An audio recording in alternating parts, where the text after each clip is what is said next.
Hello, welcome. Please shut down your mobiles at first. Would be very nice. And the decks. Okay. FX will now tell you something about Cisco router security, and I wish you a lot of fun.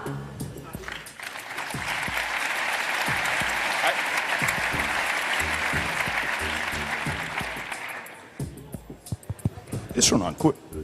So, kann jemand die Musik ausmachen? Das ist irritierend. Anyway, Cisco IOS talk, the annual, how should I say that, Fetish report on iOS. I seem to be pretty much the only one finding this interesting. Anyway, what we have today, can we really turn off the music behind me? Thank you. Feels like being in an elevator or something. Second level, ladies' cloth. Okay, so we're talking about motivations of people that hack iOS, because like you probably don't believe me, but I tell you there are more people that hack iOS than just me. We're talking about the types of attacks, a little bit iOS architecture, detection challenges, methods, how to overcome those challenges, and a little bit on shellcode. So you see there's lots on the agenda. So bear with me if it is a little bit quick. We also have, because it is a attack and defense talk, a black hat-o-meter. So if you're a CISSP like I am, then tell your neighbor to wake you up for every slide that is in the upper area, and then everyone else can watch the slides on the lower area. So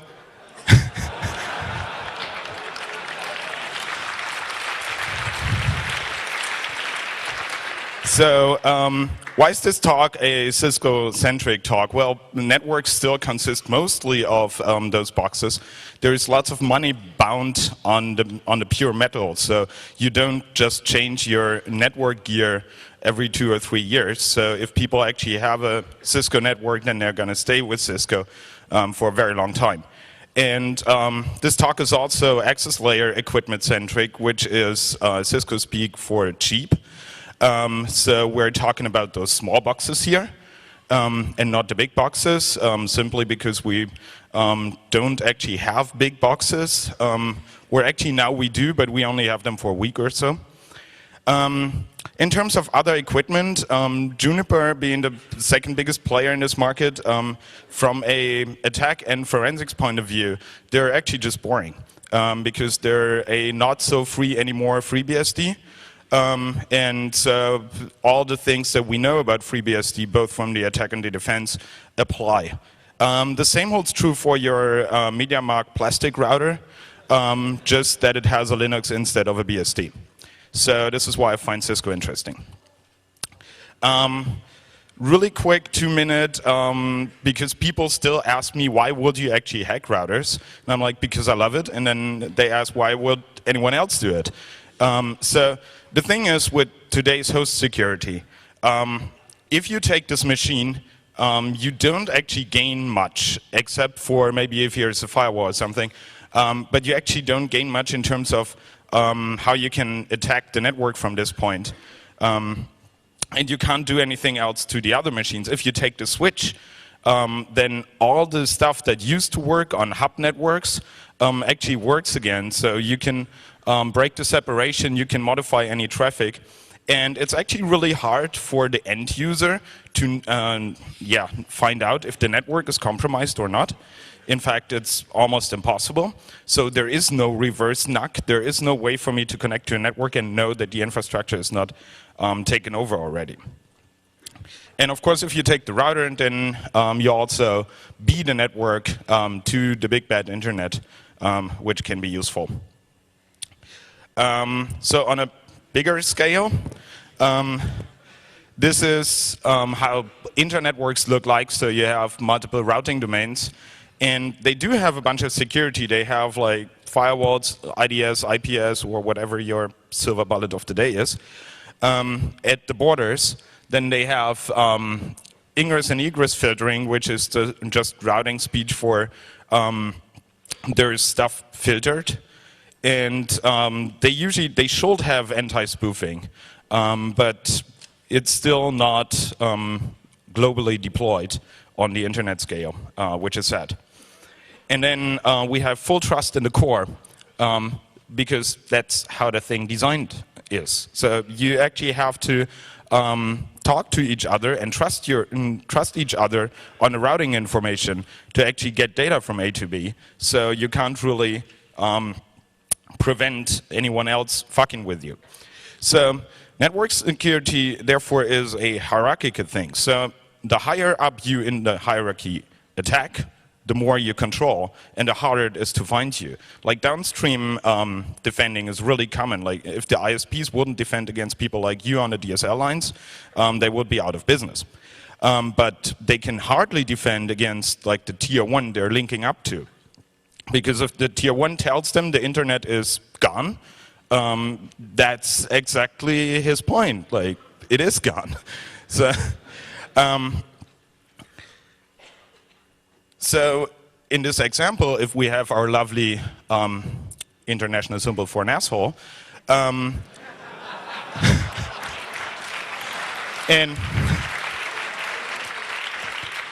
he takes this one router in the enhanced IGRP domain, he just controls the local network. If he's taking the border router, he controls all the networks, because if he controls the core, he can tell anyone where everyone else is, which I think is control. So some people still come up to me and say, well, yeah, that's no longer valid because we have HTTPS and SSL and SSH and all that, and everything is encrypted.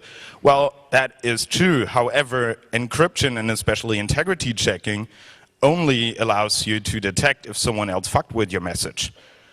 Now, if you detect that, what are you going to do? That's really bad, because if it's in a corporate network, for example, you have absolutely no way to get around this. Because if the user could change the path through the network, like in this example, he will want to not jump over the red Cisco, that would be called source routing. And there is a very good reason this is turned off in the internet altogether, because then you can actually do a lot more harm than good. What is Mr. Kaminsky doing down there? So, all this is pretty much by design. This is how IP network are designed. So, what's the attacker motivation besides the cool points I just made? Well, Windows and Unix become really harder targets, and iOS actually doesn't. So, because it stays around for a very long time and is not updated. And if it's updated, then it's updated with a new version that comes with new features. For example, a regular enterprise image comes with, in default, comes with a full voice XML IVM that is driven by Tickle scripts, which I've never seen anyone use, but it's in there and it's code that you can execute and that someone else could have fucked up. And backdoored iOS images become popular simply because people realized that it's a really, really cheap way of getting access to routers is to publish backdoored iOS images and then wait for all the people that try to get a Cisco certification to download them and run them in Dynamips. And when they're done, they try to port this configuration at work, and then they realize that only works with the same image. And then they copy the image that they use in Dynamips over to a real router, and out of the sudden you get access to something. So we actually need ways to handle those intrusions. Now, the type of attacker we're looking at here is not actually your arbitrary script kiddie. Development of reliable iOS exploits is quite costly if you have people that know how to do it. And yeah, they wouldn't just waste a zero-day exploit on an infrastructure if they're not really, really sure that it's going to work. And the idea behind this is actually to gain a foothold in an infrastructure and not to take over the router, do some shit with it, and then be done with it. So they want to stay undetected, and that prevented in the past people from actually developing too many of those exploits because it was a lot cheaper to actually take over the Windows or the Unix machines. Now, the modern rootkits that are used in banking Trojans, for example, are fairly expensive in development because they need to be fairly good. So it actually becomes cost efficient for a number of 3-letter or Unicode character organizations to develop Cisco exploits because they're now actually cheaper than a short-living Windows exploit. So types of attacks that we have, protocol-based, that's the well-known stuff. You participate in the network, you talk to protocol that the routers talk, and if they're stupid, they listen, and then you root. That includes things like DNS attacks or exterior routing attacks like shown from Alexander at DEF CON, where they took over like large parts of the DEF CON network. So this is the well-known stuff. The well-exploited stuff is actually functionality attacks. People use still weak passwords on Cisco's. My theory is you study about 2 years for the lab session of your CCIE certification. And in those 2 years, you have billions of configurations to cover. However, every time you set up a router, you type the password Cisco. And if you're conditioned 2 years to type the same password ever and ever and ever again, it's highly unlikely that you're going to change that in the future. So this is actually a big problem. Then the same holds true for SNMP communities, of course.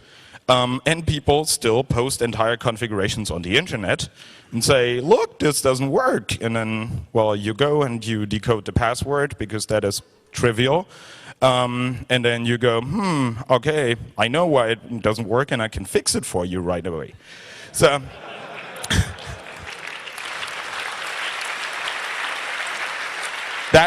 that actually still happens. And then there's vulnerabilities, and 2 of them are really, really big.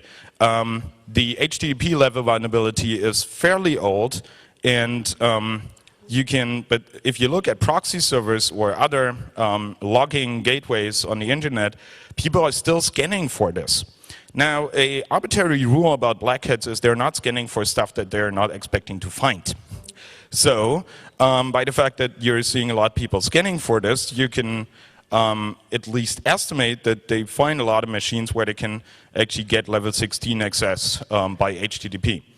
However, it's very, very rare that people actually turn on the web server on their routers if they have a little bit of clue about this. So the other one is a really, really big vulnerability from 2008. So SNMP is used for managing networks. So you have to have SNMP in all the networks. Now, SNMP was always lame with the communities because it's a simple password string that sends a clear text over the network, and sooner or later people discovered that is a bad idea. Now, when they developed SNMP version 3, the main emphasis was on having a secure, cryptographically sound authentication. But there were also what I call byte cuspers. They try to save like 2 bytes in the network protocol message, and then they need like 500 kilobytes of codes to parse it. And this is pretty much what happened here. So they said, well, we are sending a hash or an HMAC actually over our community string. Now, the thing is this: if you take like half of an HMAC, cryptographically it should be pretty much the same statement. If you don't know why, then ask Rüdiger Weiss for it. However, this is how they specified it. So they said, well, you can say a portion of the HMAC, and then this portion must match your calculated HMAC. Yeah, and the portion has a length field, and most people implemented it by the net SNMP code, which many people copied, and they implemented it like this. So they take the length field from the packet and the HMAC from the packet and compare it to theirs. Now, if someone says my HMAC is 1 byte, he needs approximately 256 packets to get access to the router. Full access, mind you. Now, the most amusing thing about this is it's a new vulnerability. Like all the router vendors had this issue because they all made the same mistake, sure. And so this is very widespread, and SNMP v3 is standardized as the control protocol for lawful intercept. Now, this is what we call Schäuble routing. This is where you can this is where you can tell a switch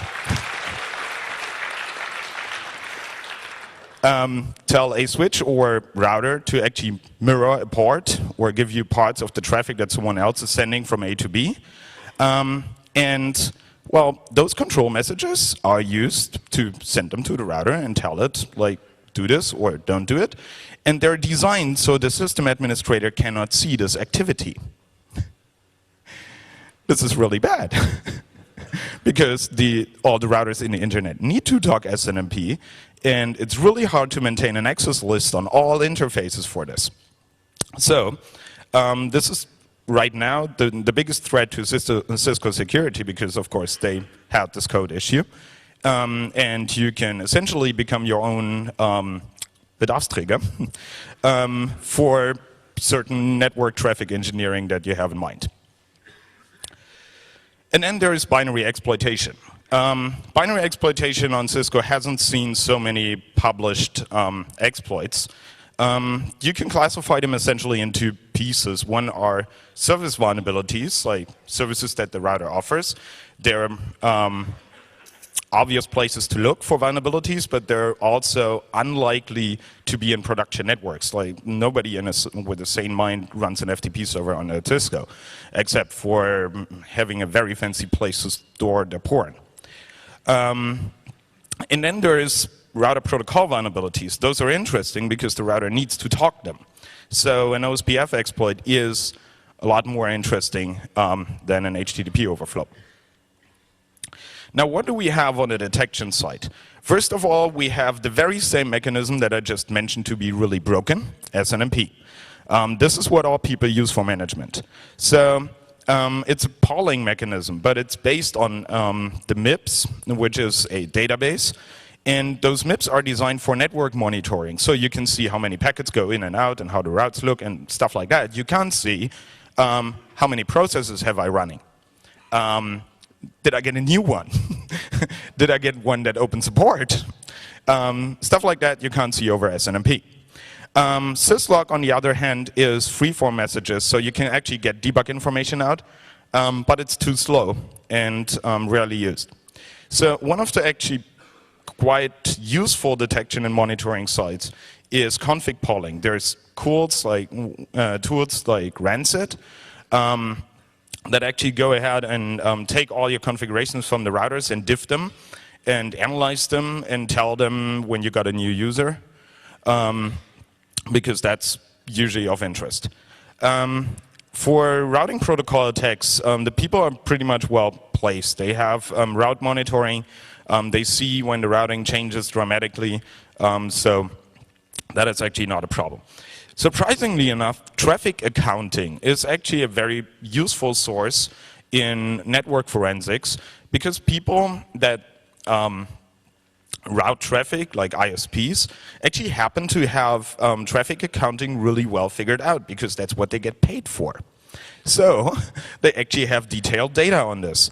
And it is quite useful to know who talked to whom at what point in time when you have an intrusion case and you try to figure out where they came from.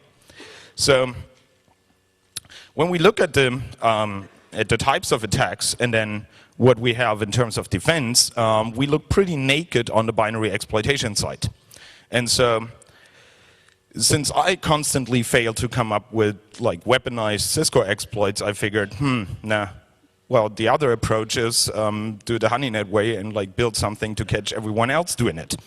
So we started looking into this. Because the common solution is try to lock everything centrally, with, even in a worst case, with debug messages, which are really slow and which actually stop the router while they're printed. So this is not good for performance. And then, of course, you need someone to actually parse those logs manually, because every single iOS version changes the output format, so you can't actually use a decent Perl script. Or SNMP, as I just already said, they just don't have the information you're looking for. Also, trying to detect exploitation while it happens, like in the moment the exploitation happens, has proven to really, really suck as an approach. It has been tried many, many times. Many of you probably have some fancy piece of software installed on their laptop that kind of like says IPS or something. But it's really, really hard. What you actually detect is what people did after they got a stable code execution. So there is another source of information that we can look at, which is the crash info file. Some iOS versions, later iOS versions, write a text file called crash info that contains memory dumps and register dumps and all that. It is meant for iOS coders, obviously, to figure out what they fucked up. The problem here is that in about 80% of all the cases, it is entirely misleading. Now, here's the thing. If you ever did any binary exploitation, you probably notice if your traceback says 42424240, then something very desirable happened. The problem is with this. If an iOS crashes due to, for example, Stack Overflow, as it is here, it has a race condition, because the crash writer process tries to figure out what process actually crashed. And the analysis seems to be written so badly that he always ends up with himself. Which is why you see crash writer down here. What I found most amusing is in the latest iOS versions that I've seen, you can configure an arbitrary delay by hand. So they probably figured, we have a race condition, we have to wait some time. We have no idea how long, so leave it to the administrator. So what will those binary exploits actually do? They will actually patch the system in pretty much most cases. They want the router to no longer validate the passwords. They want the router to no longer lock. And they probably don't want the router to use any firewall functionality whatsoever. It is likely that this patching is actually going to be in the data structures and not in the code. The code is the more reliable place to do it, but the data structures are a lot harder to detect. Like, you can patch out the code that verifies your password, or you can set the VTY to authenticate it already. The latter is harder to do, but harder to detect. And they will probably also terminate processes. But we're coming back to this. So for detecting this, we actually need, what every forensics session actually needs, is we need a way to acquire our evidence first, and then recover information from that raw data, and then, make a more or less educated decision on what we see. Looking inside iOS, it's essentially the biggest LS program you've ever seen. It's one large ELF binary, and statically linked. It's loaded by a kind of BIOS called the ROM-mon, and it runs directly on the CPU. There is no fanciness involved. There is a little bit virtual memory mapping, just as much as they need. They are not using any privilege levels of the CPU. Processes are actually not really processes. They're threads. They have a CPU context, and that's about it. So every process can write in everyone else's memory space because they all share one, which makes it interesting. They have a fucked up multitasking, but we don't care about this too much. What we care about is they have system-wide data structures because they're one piece of software. They have one common heap. And they have very little abstraction around the data structures, which is actually the reason why it's so easy to fuck it up, because you're writing C. And if you're addressing the wrong pointer and the pointer was actually a string or something else, it's really easy to have a string that turns out to also be a mapped memory area, and then you're writing somewhere in the memory without noticing. iOS boots actually from the ROM-mon It will load the image from flash or network. Nobody does that. It may be self-decompressing, and it may actually carry additional firmware with it. So this is important for the analysis, that you're not surprised to actually see code that is not for the CPU platform your Cisco is for. The configuration is also loaded in text, and it's parsed on load. So you can actually have a wrong configuration. You could actually have a poem instead of a configuration stored on iOS. It will just line by line tell you that it doesn't understand it while booting. And if your poem would include the word shutdown, it would probably shut down an interface. The defaults that it applies if it doesn't load any specific information from you differ in every image, and there is no way to get them out. So the same configuration on a different machine does something entirely different. Everything is kept in RAM, which is a problem for evidence acquisition, because on regular common operating systems, the stuff you want to see, the stuff you're after in forensics first is non-volatile. So you take the hard disk. For iOS, that makes no sense, because all the information you want to see is volatile. So we need memory imaging, and we need memory imaging on demand, or if the device actually restarts, because that's the default behavior. If you are one big program and something goes boom, you pretty much have no option, because you have no idea what data structures are corrupted in what way. So you have to reboot the box, which is the default behavior, which sucks for evidence acquisition, because all the evidence just went out the window. So luckily, we also have some non-volatile evidence, but that's not really useful, because nobody would write into the NVRAM or change the configuration if they have a binary 0 day. Luckily, iOS coders have the same issue. So the boxes can actually write cores. They write a flat memory dump core, actually multiple cores, one for the main memory, and then for all fancy memory that they have, an individual one. And it's a perfect evidence, because it's a raw memory dump. There is no interpretation whatsoever. So the only thing we need is we configure the box to do it, because by default they don't do it. And I talked to many service provider people and large network people, and they all told me none of our boxes write core. For two simple reasons. The default behavior on failure is reboot, so they're not rare. So the boxes are optimized so they boot as fast as they can.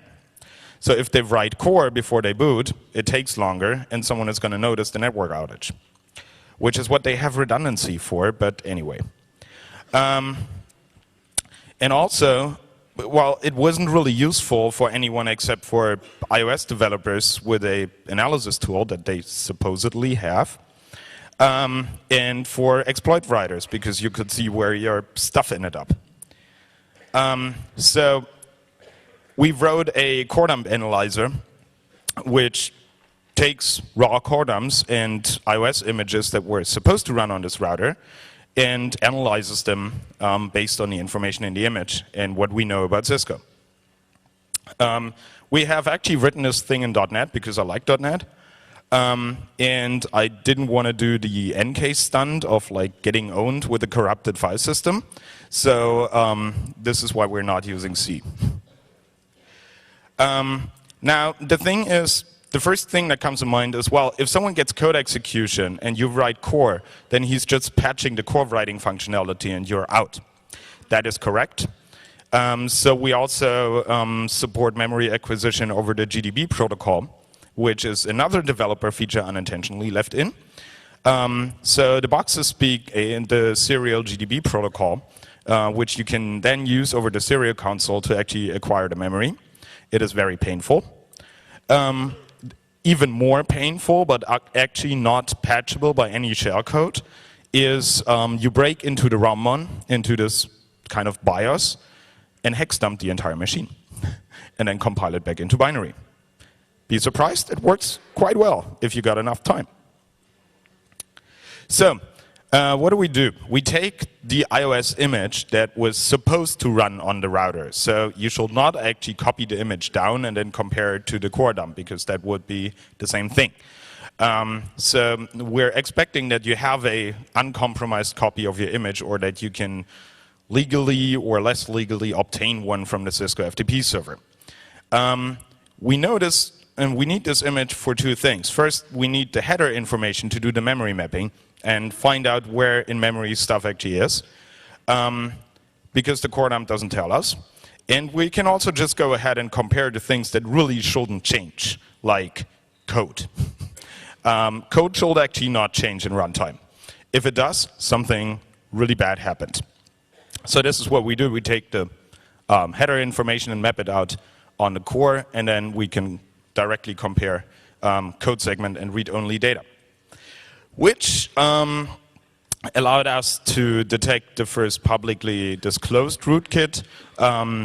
Topo from Core Security wrote a iOS rootkit, and he called it DIG.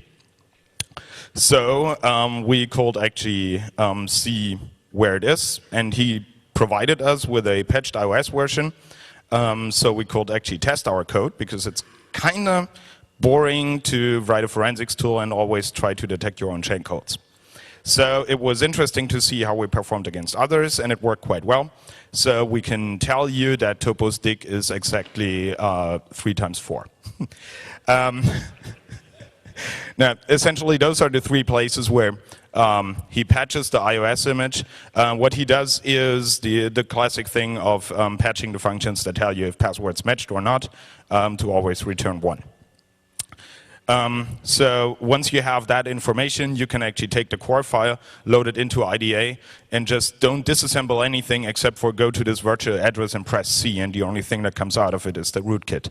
And everything that's still data is not the rootkit. So it's really easy and useful. If anyone wants to see the full report, in SIR Online, there's a case number that you can enter, and then you see the case. I hang around way too much with Rudy, so I use long hashes. But that's my fault. So what we also do is we take this memory dump and reconstruct the entire heap, because the heap contains a lot of metadata.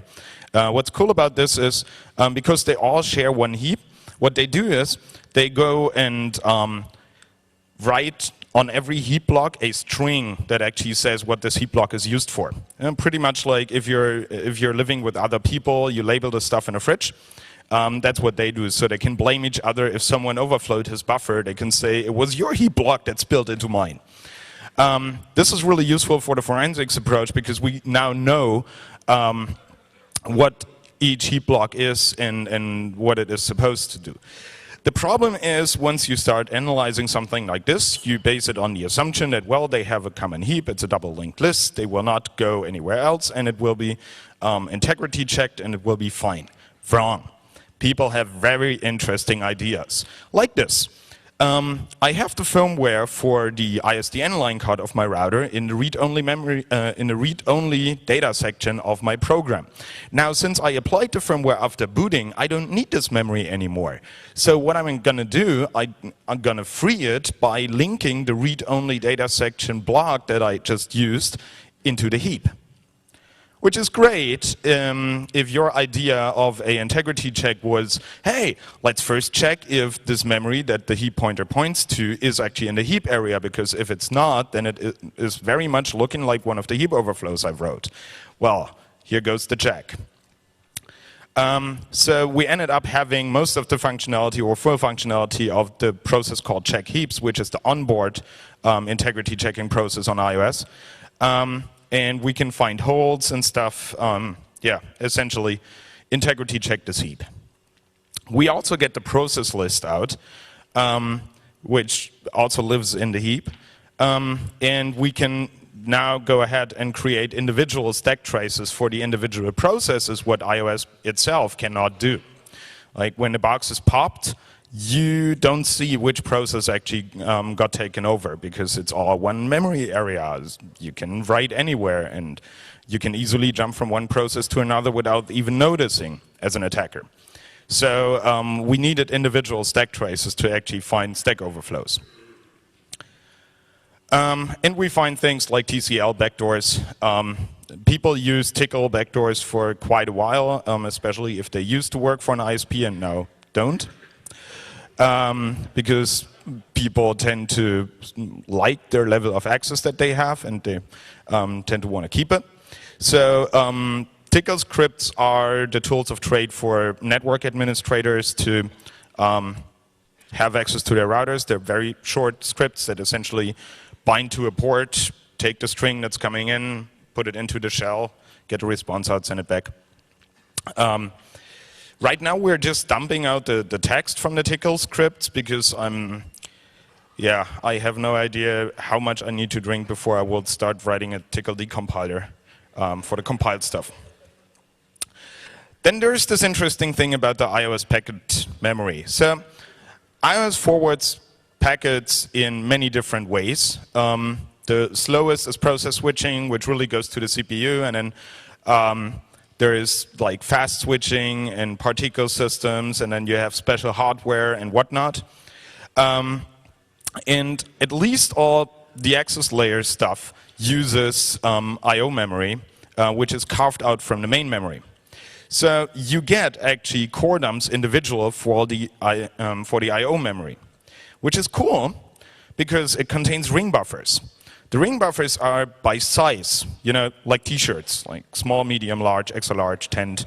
And this is and this is what they do for packets. So if your network handles big packets all the time, like regular full TCP packets for downloading porn, then they end up in a different ring buffer than the small ones, like pings. So that means newer traffic doesn't actually erase older traffic in a linear way, but in a environment-dependent way. And they really try hard to not copy packets around in memory because that's slow. You actually find a lot of stuff. So what we can do is we can take the information that we have from the heap reconstruction, go to the I/O memory, and dump out the packets, which is useful because then you get a PCAP file. This was just captured from this box sitting in our office, so you see Windows blah blah talking. And you can turn all the traffic that went through this router in the recent past into a PCAP file.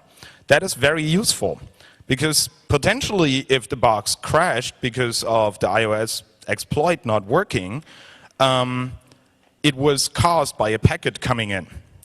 Very rare case for a router.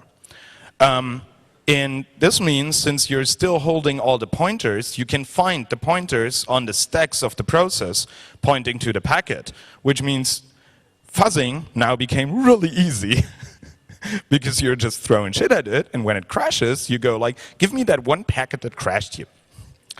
So that is useful.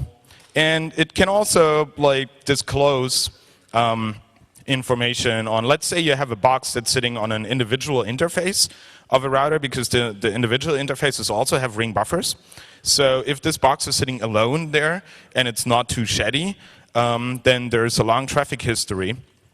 And if this box got popped and let's say RM'd and like is just empty, you can still go to the router and unplug it from the network, not from the power, and get the packets out, and then potentially see what popped the machine or who talked to it lately. So coming to the challenges. The challenge with iOS on both sides is the combinatory explosion of platforms, aka metal, iOS version, major version, minor version, release, special release, feature set, and additional hardware stuff that you can put into. So essentially, in production networks today, you're looking at over 100,000 different iOS images.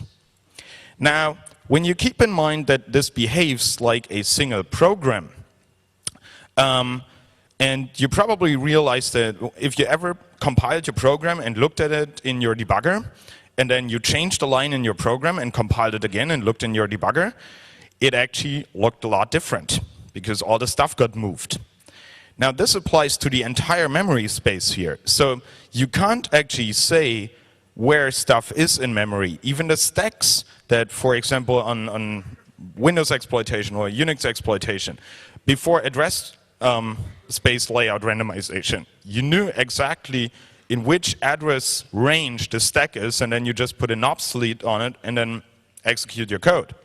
With iOS, you can't do that because the stacks are blocks in a heap. The heap is actually on top of the data segment and is defined by the end of the data segment. So you would need to know how big the data segment is, and you would need to know how big the code segment is. Otherwise, you don't know where your stacks is to be expected. And then it's in the heap, so it's entirely unpredictable.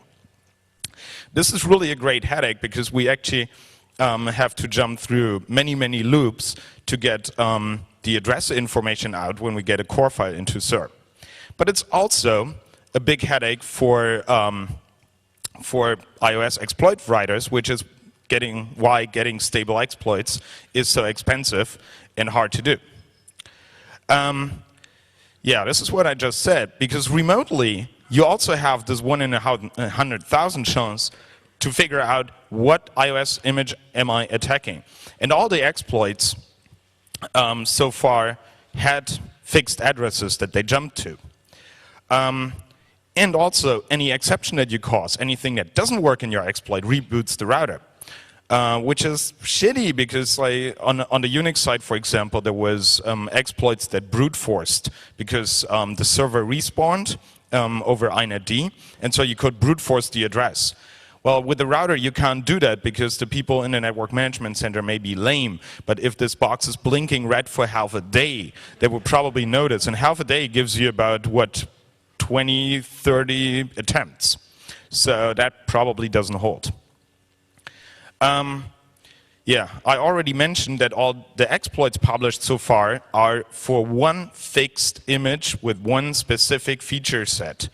So essentially, the fact that the iOS coders actually recompile this entire crappy thing, and yeah, there's a reason why iOS actually shows the name of the guy who compiled it when it boots, because everyone has apparently their own makefile, because the thing looks different if A or B just compiled the same image, which is why they have so many image versions. So their messed up build process is actually their best protection right now. This is what it comes down to. Because it is very similar to the source port randomization patch that everyone applied because Dan couldn't keep his mouth shut.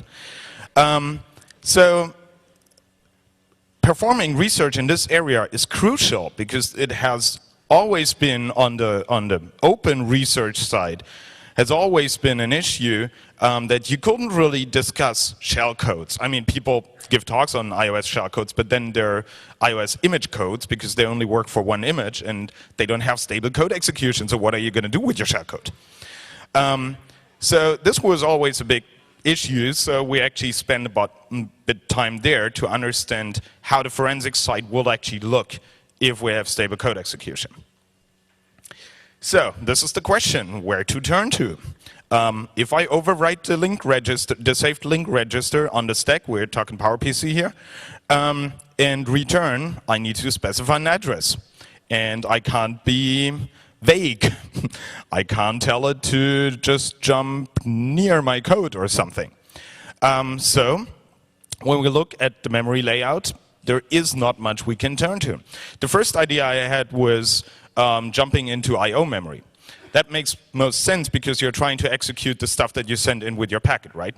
Oh, yeah, so good.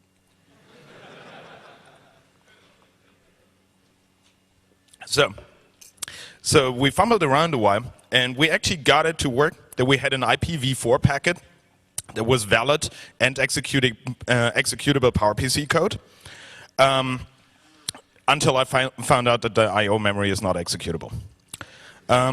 Should have checked that first. But the packet is cool. So in my desperate search for a place to jump to, I found the ROMmon code. Remember this BIOS thing that boots the device? This code stays in memory, and it stays at a predictable address. And it's not used by iOS. And the version distribution is a lot smaller. So because it gets shipped with the device, hence the name ROM. people can't update it. That's good. That is useful. So a quick search revealed that this is ROM1 versions for the 2600. You see there are 8 entirely, like there are not more than 8. And they're shipping time dependent, of course. So most of them have the oldest code because bulk sales rocks. Cisco salespeople, Cisco is a fully sales-driven company. They make money on a provision, so they try to sell a lot of routers at once, which I highly appreciate because they're all going to have the same ROM1 version. So return-oriented programming is something that I think pretty much every hacker that had a need for it invented by himself, and then was surprised that everyone else invented it too. So Sebastian Kramer talked about this and called it borrowed code technique. There's an excellent talk from Black Hat this year on return-oriented programming, highly appreciated, because that was actually one of the academia talks where they actually did something right. And it has been shown to work very well on Intel's, of course, and on Spark. Now the problem is, what you do is you lay out the stack in a way and then jump into individual functions that are already existing in the code. So you're not injecting actual code, you're just changing the stack so it behaves differently. I have fancy graphics in a minute, don't look puzzled. The problem we have here is it has been shown to work really well with an entire glibc and not the diet one.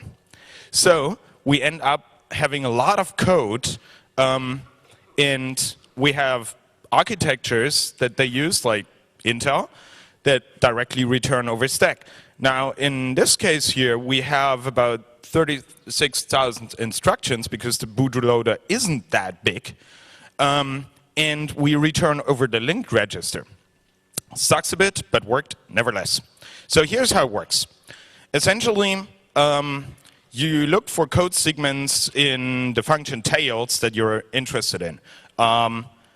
Let's say you have this is the code that fucked it up, so here's the buffer overflow, I kept it out, and then you have a return, an epilogue that actually fixes the stack, restores the higher registers, and then you need an epilogue that actually saved the link register on the stack, and here returns it with the pulling it into R0 and then putting it into the link register.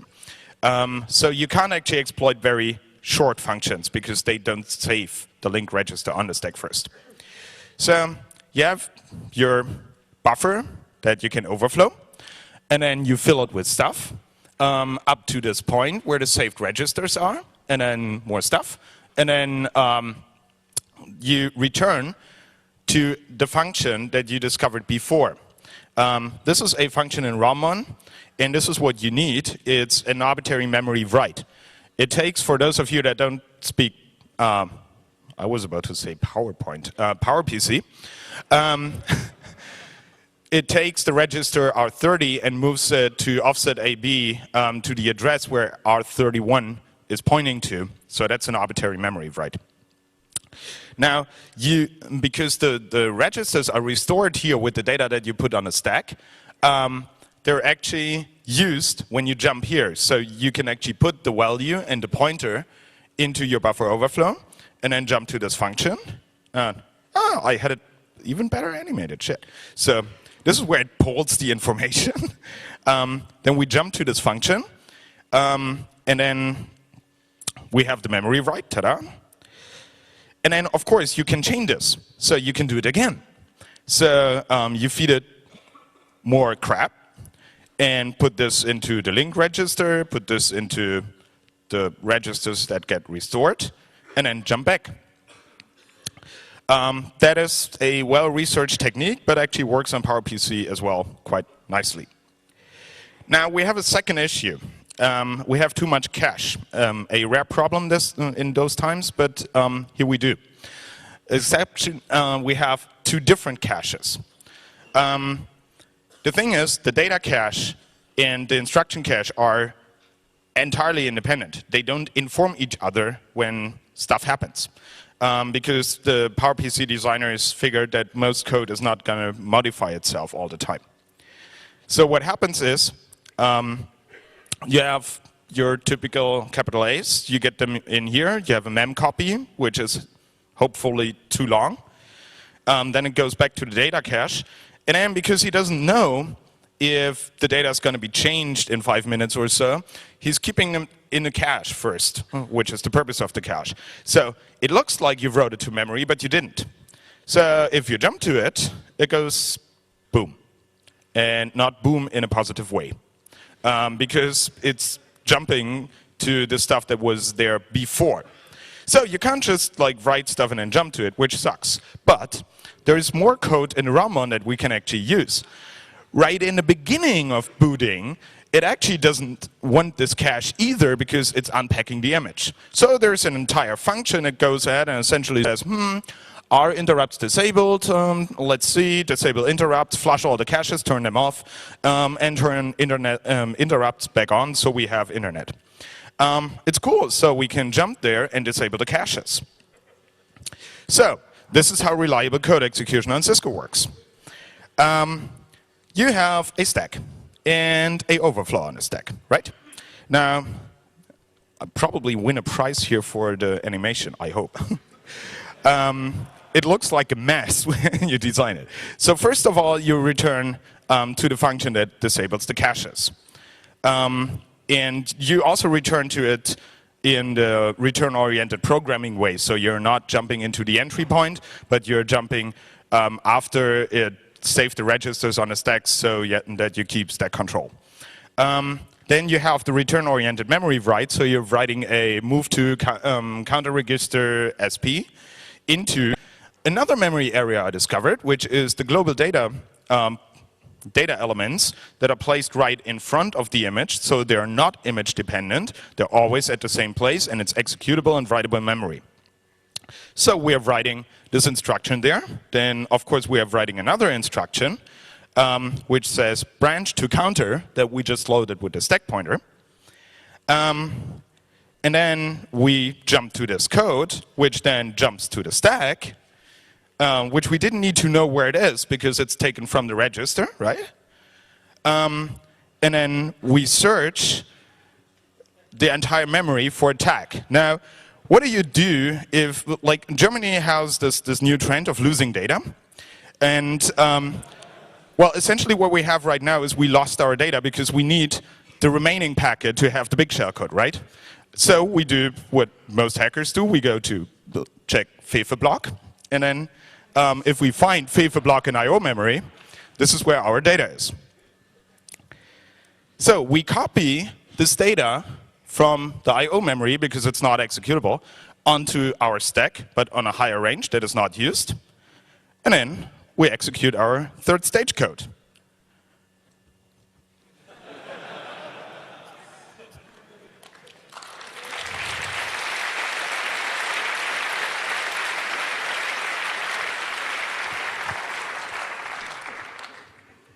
I so wanted to show that picture.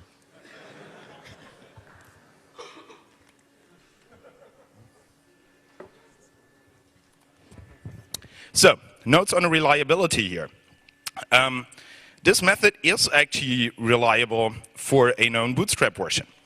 So, I did successfully test it and implement it for the IP options vulnerability, which is a very nice vulnerability, and I hope to show you in a minute.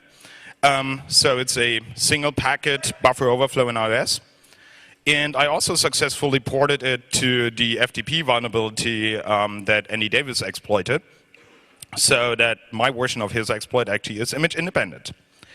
The second stage code, the one that looks for the block, is actually the less reliable, because here again we have this complexity issue with iOS that they actually place the code, place the memory anywhere they want. So I/O memory is sometimes at a different base address, even for the same ROM-on. But that's actually, yeah, you can overcome this quite easily by adding more second stage code, but you usually want to keep it small because you want to get away with it. After you got code execution, you actually want to keep the box running, because if you have code execution, then the box reboots, you've won nothing. So the people that have published exploits so far use terminate process, which is an image-dependent call, of course, because you don't know where the function lies. So this is exactly what we don't want. And, well, the vulnerability I was exploiting is IP options, which happens in a process called IP input. Now, this process is kind of crucial, because otherwise you have a pure IP output device, and that sucks. So actually terminating this process wasn't an option.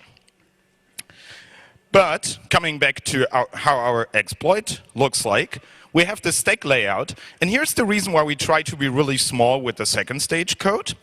Because we can search the stack frame upwards and see if we find a sequence of saved stack pointer and link register that we didn't fuck up already. And then we return to that one. And this is reliable because the depth of the stack and the layout of the stack, especially in terms of what functions return information to functions is on a stack, is a call dependency. Like this exact call path will always produce the same stack trace in terms of what functions are on there. So they will actually need to change the code logic of that exact code path. So this would become unreliable. And it also includes some voodoo that tries to make it more reliable. Shall I demo this? Yeah?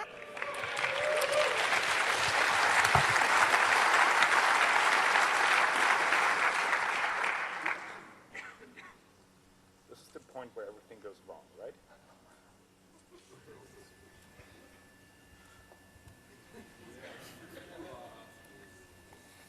We want to see the packets. So it defaults to the most useful packet. What do we have here? Okay, that's good. Now, how was I thinking this works? Oh yeah, one word to the demo. Blah, blah, blah, Shut up. Yeah, it's talking too much.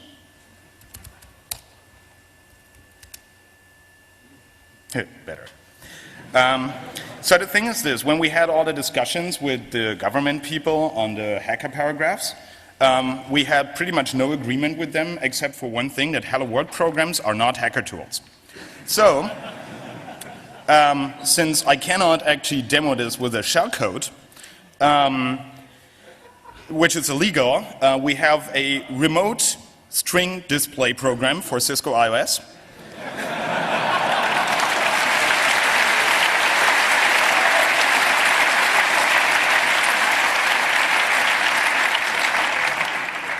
So this is the box. This is the Cisco. Yeah, I'm using the mouse for pointing. And this is my Linux in a virtual machine. And we're just like firing the exploit display program. And we get a statement down there. So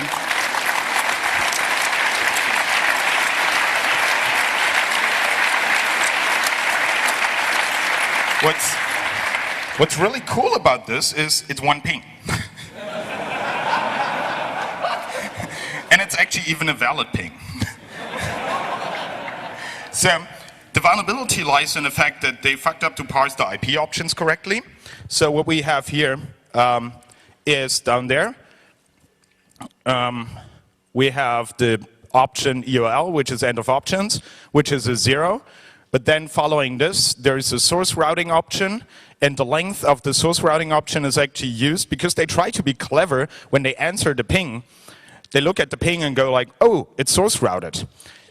And it's a network test tool. So we should actually answer the same way back. So they're trying to turn around the source route. And the RFC says that the source route can only have 8 hops in it. So they have a buffer, and, well, they were generous. It fits 10. But the length field obviously allows for more. So this is the buffer overflow, and then like the remaining stuff goes onto the stack, and the data here is then all the voodoo I just told you. Essentially, it doesn't just work on PowerPoint. Let's keep going.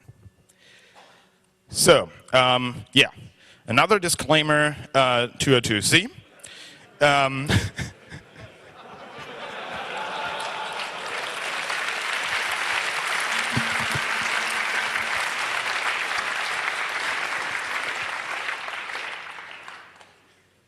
Because for an entirely unrelated reason, we're now looking at the problem of, well, we have image-independent code execution, so we better have not image-dependent shellcode, right? So the earlier exploits use fixed offsets for data structures and stuff. It looks nice, but yeah, with a fixed offset, it's always easy. Andy Davis published a signature-based shellcode that goes through the code and through the iOS code and looks for a certain byte sequence and then guesses this is the call he's trying to patch. But he's still using fixed offsets in the data structures he's then patching, which is relatively unclever. When we look at shellcode for iOS, we usually want to patch some functionality out of the image. And that means we just load the image into IDA, wait for half a day, and then search for a string that references something that we need. For example, it says bad passwords. And then we cross-reference that string to the code that references the string, and then we know what function will actually verify the password. Well, we can do that in shellcode, right? We find a unique string. We partially disassemble the entire image and look for references to that string. And then we go backwards from that point to the setup instruction for the function right in the beginning and override it and say return true. This is how it looks like. This is actually quite useful because you can feed it different strings. You can say like ACL match drop, or you can say bad passwords, or whatever the functionality is that you want to always return true. You specify it by a string. So what other options are we having right now? So this is essentially what I'm starting to look at now. Is now we get stable code execution. What should shellcode actually do? What is expected of evil people to do with their shellcode? The classic thing is VTY port mines, like really interactive shells, or connect back shells. The problem is those patches have very little possibilities to actually figure out how the box is configured, and there are gazillion ways to have weird Cisco configurations. So the shellcodes published so far also have no consideration for AAA configs. So if the admin of the Cisco has more than one, they probably have a central radius or TACX server, and that's called a AAA configuration, and those shellcodes actually don't give you access after that. I have one that uses the one packet, one command way, injecting a command string for the iOS shell into the function that executes it, and then just do nothing. So that can be used. It's more flexible. You can configure the box individually, step by step from the outside. Problem is you don't see anything. But you don't want a backchannel in many cases. And image patching shellcode is still the most powerful and reliable method. And it's also the one that our forensics tool detected. So, summary. The best defense is still to block all the traffic to your routers. Like, if someone is talking not through, but to your router, it's potentially me. iOS forensics tools, at least the one we wrote, are right now capable of detecting most of the mischief that we can come up with. If it persists, if you have a one-shot exploit that, for example, just executes a single command, it's not persisting, there's very little chance you're going to detect that, no matter how much IPS, IDS, whatever, logging and whatnot you put in your network, it's very unlikely that you will see my one ping packet. Reliable code execution is finally proven, at least on PowerPC, because I just got the MIPS boxes. And it's highly likely that $bad guys have a lot better exploits than I am, because it would be fairly arrogant to assume that I'm the best in this area. So here comes the things. First, Nicolas Fischbach actually had pointed out the bootloader and Ramon code at pH neutral. I guess he's hating himself for that, because he's responsible for the security of a large Cisco-driven network. Mac and sold for finally Cisco equipment. Then there was an initial question from a nice fellow in China who sent me the packet capture that actually triggers the IP option vulnerability and asked me why he couldn't return to the stack. And yeah, Dynamics for their voodoo tools, no win for defending all the time. To put in Mumpy for general awesomeness. And finally, Ilker from PCERT, because I happened to attend a Cisco meeting where PCERT gave a presentation on iOS security and exploits without the word Finlit in it, which is very motivating. I think that was it. Yep.